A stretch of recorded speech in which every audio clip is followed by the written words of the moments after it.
이재명 대통령님이 직접 지목하는 시간입니다. 아니, 눈치 보이는데요? 네. 앞자리에 아무나 아시죠? 네.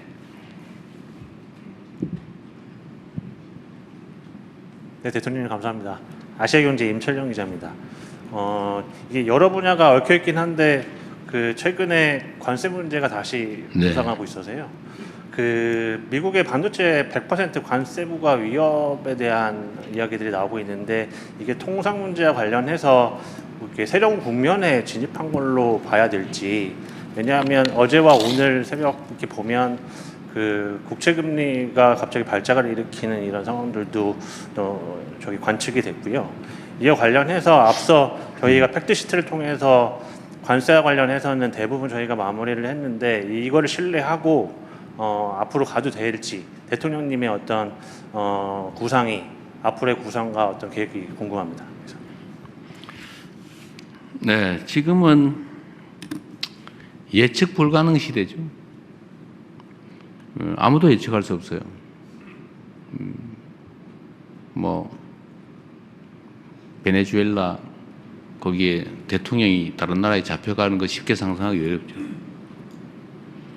또 80년 우방인 유럽과 미국이 영토를 놓고 자칫 전쟁을 벌일지도 모르는 상황.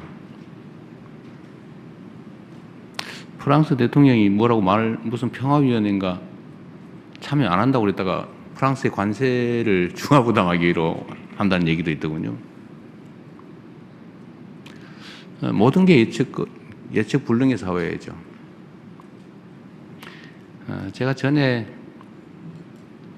그 외신 기자분들하고 전심을 한번 먹은 일이 있는데 그때 제가 이런 얘기했다가 어디 이상한 언론에서 제가 무슨 인간을 폄하했다 뭐 이런 기사도 쓰고 그랬는데 제가 그때 이런 말씀을 한번 드린 기억이 있어요. 요약하면 성장률이 떨어지면 무력 충돌의 가능성이 높아진다. 개미도 그러더라. 개미도 봄에는 안 싸우다가 가을에 대해서 식구가 쭉 늘어나니까 경계가 겹치면서 그 지점에서 전쟁이 벌어져가지고 시커멓게 죽어 있더라.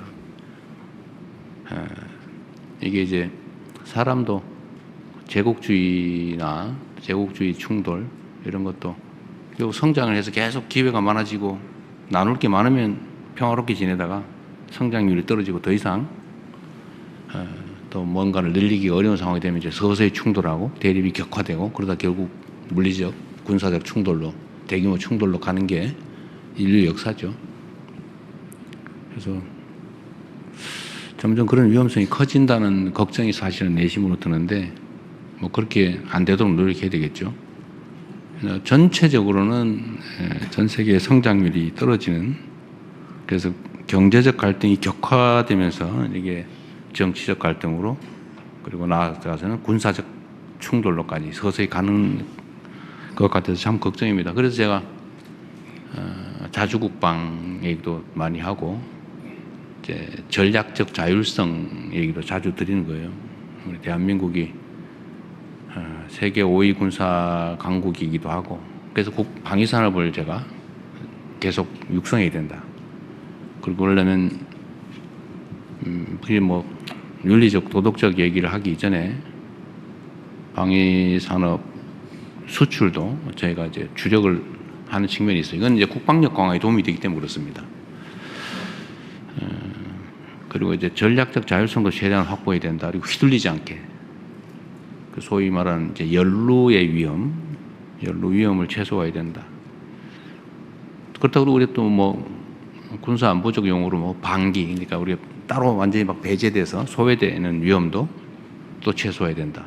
그건 대체 어떠란 말이냐? 연루도 되면 안 되고 방기도 되면 안 되고 균형을 잘 잡아야죠.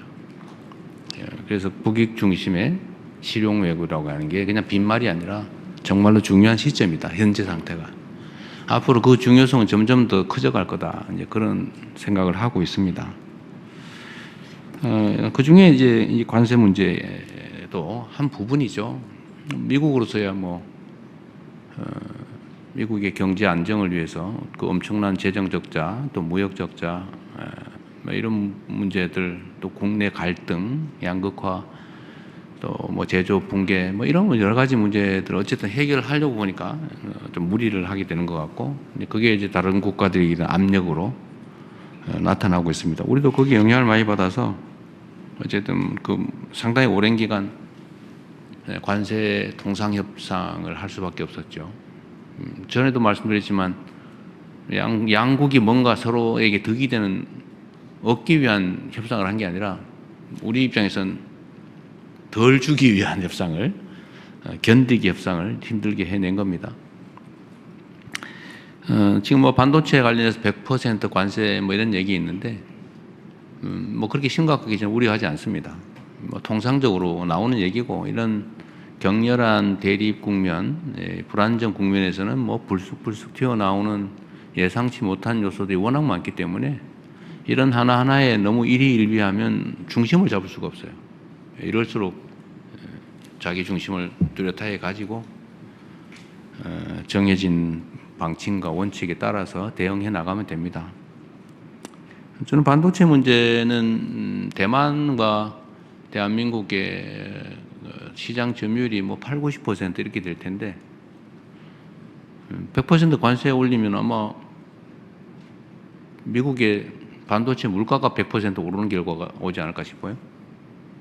왜냐하면 8, 90% 독점을 하고 있는데 물론 뭐 조금은 부담을 하게 될지 모르지만 거의 대부분은 미국 물가에 전가될 가능성이 높다. 물론 이제 대만과 한국의 경쟁 관계 문제도 있긴 한데 약간 또 내용이 달라요. 내용도 좀 다르고 또 대만보다는 불리하지 않게 하겠다고 하는 합의를 그때 이럴 경우를 대비해서 미리 다 합의를 해놨죠. 이럴 가능성이 있다고 그때 본 겁니다. 그래서 반도체는 다른 나라보다 불리하게 하지 않는다. 대만보다 불리하게 하지 않는다. 대만만큼은 불리하게 할 수 있다는 뜻이기도 하죠. 대만이 잘 견뎌내길 바랍니다. 그런데 이게 뭐 한 국가의 뜻대로 마음대로 되지는 않아요. 그게 뭐 미국에다가 반도체 공장 안 지으면 100% 올리겠다 이런 얘기도 있는 것 같은데 그건 협상 과정에서 나올 수 있는 여러 가지 얘기들이죠. 뭐 미국이야 반도체 공장을 미국에 많이 짓고 싶을 겁니다. 또 험난한 파도가 오긴 했는데 배가 파손되거나 손상될 정도의 위험은 아니어서 잘 넘어가면 되겠습니다. 그리고 또 하나 중요한 건 제가 강조해 놓을 거는 조인트 팩트 시트에서도 명확한 것처럼 우리가 뭔가를 할 때는 상업적 합리성을 보장한다. 어쨌든 그게 제일 중요한 기준이 되겠습니다. 그래서 너무 걱정하지 않으셔도 되겠다. 또 우리 유능한 산업부 장관 또 협상팀들이 있기 때문에 잘 해낼 겁니다.